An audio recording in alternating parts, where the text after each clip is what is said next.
종합소득세 중간예납 기한이 늘었다고 하는데 알고 계신가요?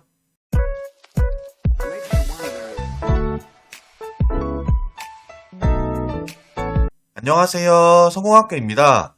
대부분 종합소득세는 5월에 신고를 하고 납부하면 되는 거 아니야? 이렇게 생각을 하시지만 국가에서는 개인이 한 번에 세금을 납부해야 하는 부담을 줄여주고 세수의 균형 있는 확보를 위해서 중간예납 제도를 활용을 하는데요. 코로나로 어려움을 겪은 개인 사업자 136만 명에게 종합소득세 중간예납 기한이 연장되었다고 하는데요. 그럼 종합소득세 중간예납 조회는 어떻게 하며 납부 대상을 확인하는 방법과 세액 계산은 어떻게 하는지 바로 안내드리겠습니다. 우선 종합소득세 중간예납의 뜻은 종합소득세는 사업연도 단위로 신고 납부를 하지만 개인이 일시에 세금을 납부해야 하는 자부담금을 분산하고 균형적인 세수입 확보를 위해서 납부할 종소세의 일부를 미리 납부하는 제도인데요. 5월에 납부하실 종소세가 있는 경우에는 납부세액의 절반을 중간예납으로 납부세액이 고지가 되는데요. 만약에 중간예납 세액이 30만원 미만인 경우에는 고지되지가 않는다고 합니다. 중간예납 세액 계산 방법인데요. 이 세액 방법 보시고 계산 방법 잘 확인해 주시면 좋을 것 같습니다. 그리고 이거 같은 경우는 기준액 같은 경우는 2020년 11월에 종합소득세 중간세 예납세액이 하나 있고 21년 5월에서 6월 사이에 종합소득세 확정신고 자진납부세액이 있고요. 소득세법 제85조에 따른 추가납부세액, 가산세 포함도 있고요. 국세 기본법에 의한 기한 후 신고 납부세액, 가산세 포함과 추가자진납부세액, 가산세액 포함이 있고요. 소득세법 제85조에 따른 환급세액 포함도 있습니다. 여기 기준액도 참고 부탁드리고요.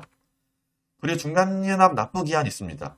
보통 종합소득세 중간예납 납부서가 발송되지만 만약에 11월 20일까지 받지 못했으면은 세무대리인에게 요청해서 대신 납부서를 전달해 달라고 하는 것이 좋은데 지금 날짜가 지났으니까 이번 이미 늦었죠.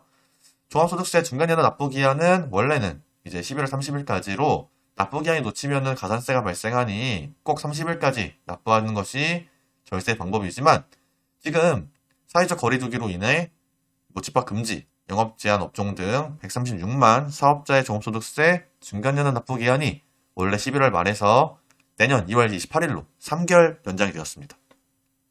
이미 대상자에게는 납부기한 연장 안내문이 발송되었고요. 연장 대상이 아닌 경우에도 경영에 어려움이 있다면은 26일까지 국세청 홈택스나 모바일 손택스로 납부기한 연장 신청이 가능하다고 하는데 이미 날짜가 지나버렸네요. 그리고 중간예납 조회 방법입니다. 홈택스 홈페이지 접속하셔갖고요. 상단에 신고 납부라고 있어요. 신고 납부에서 세금 납부, 국세 납부, 납부할 세액 조회 납부를 항목을 클릭한 다음에 하시면은 납부할 세액 확인이 가능하거든요. 여기에서 중간예납 세액 금액을 확인할 수 있습니다.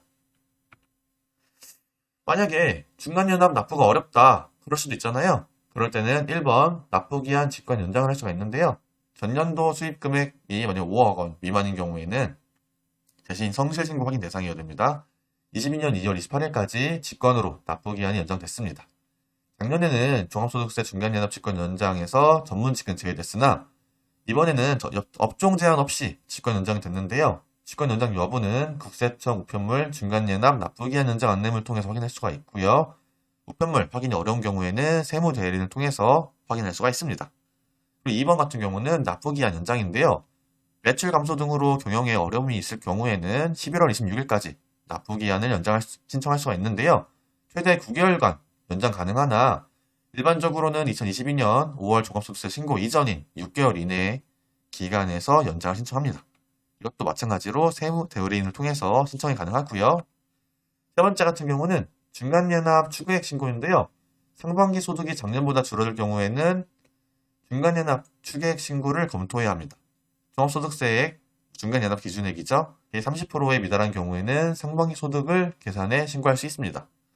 네 번째, 신용카드 납부인데요. 소득세 중간예납이 납부가 어려운 상황이거나 위의 방법으로도 납부 연장이 어려운 경우에는 신용카드 결제를 이용하는 때도 있습니다. 국제적 홈택스 또는 누리집에서 납부 가능하고요.